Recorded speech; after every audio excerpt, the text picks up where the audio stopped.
Good morning, St. Paul and St. Andrew. It is good to be back.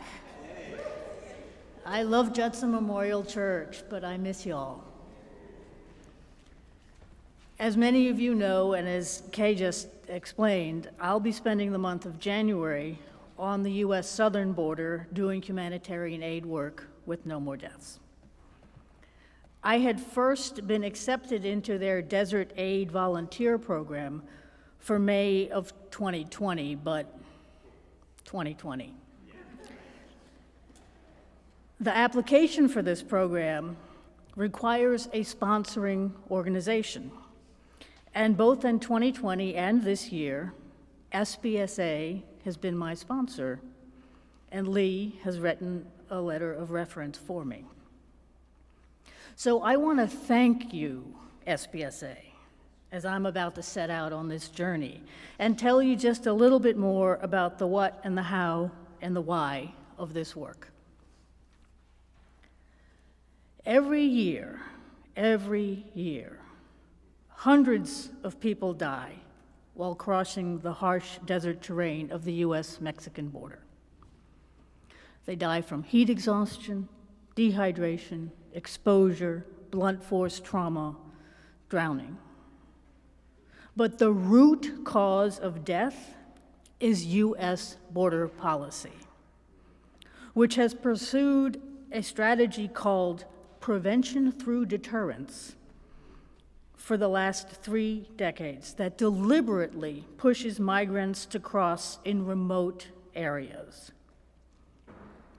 The policy is explicit on this, so I want to just read a quick excerpt from this is literally the policy. Quote, "Mountains, deserts, lakes, rivers, and valleys form natural barriers to passage. Illegal entrants crossing through remote, uninhabited expanses of land and sea along the border can find themselves in mortal danger." Close quote. In other words, it is the explicit policy of our government, my government, your government, to put people in mortal danger. Added to this official policy are widespread border patrol practices that further endanger lives, destroying life-preserving humanitarian supplies. You all may have seen videos at some point of them taking the gallons of water and just pouring them out. Deadly apprehension tactics. Y'all remember when they were chasing people on horseback with whips? And lack of emergency response. No More Deaths, based in southern Arizona, provides direct aid to stem the loss of life on the border, and they've been doing it for 2 decades. In the Desert Aid volunteer program, we hike to remote areas to leave food, water, socks, blankets, and other supplies in the desert. We help support the 24/7 presence at No More Deaths humanitarian aid camp, whether that's cooking or cleaning or whatever else is needed at that moment. I don't speak Spanish and I don't have first aid training, but I wanted to do this work because I'm a hiker and a backpacker. I've hiked in the desert in every season. I know how to use a map and a compass, and I'm used to hiking over rough terrain.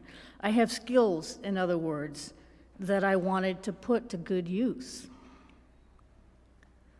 More fundamentally, I wanted to do something rather than do nothing.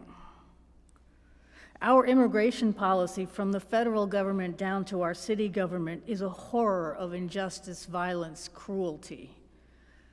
And alongside many of you, we have been fighting to fix it for years and indeed decades. That fight, to be honest, feels like a lost cause on most days. It's such a huge, intractable problem, and we're up against bipartisan agreement on this front, as on too many others.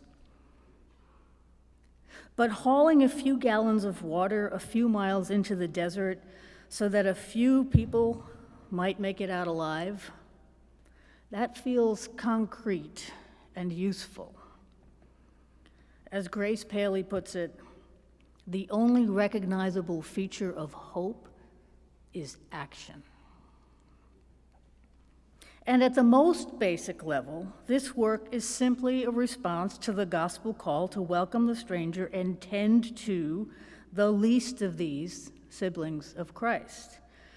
Today's gospel lesson literally says, I was hungry, I was thirsty, I was a stranger, I was naked. It says directly, plainly, to give to those that need it food, water, welcome, clothing. So that is what I will be doing. I covet your prayers as I set out on this journey, that I be fully present to the work and to the people that I encounter, that I approach the work with humility, that I can be of service in every way and at every opportunity that I can be. And I thank you, SPSA, for holding me and Carol through this journey as you have held me so well in the past. Thank you.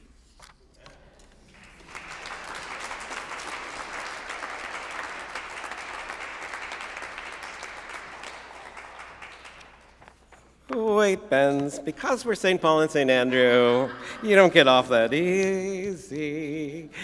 And so, with your permission, or maybe even without it, we invite you to come into the aisle here so we can send you with our blessing. Thank you. And I invite everybody to please stand and gather around and place a hand carefully on Benz, or on somebody standing next to Benz, or on somebody standing next to them. Come on, let's gather around, and singing people, you're involved with this too. Don't burn yourselves. Okay.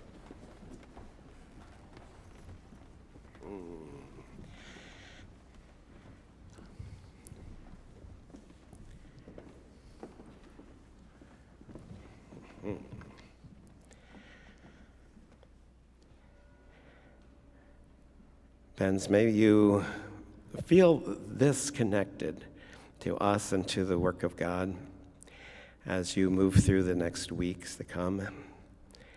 And God, watch over Benz, give her the strength and the courage that she needs to do the things that you tell us to do, to move through this mission from you, to walk into and through 2024, knowing that God you are sending her.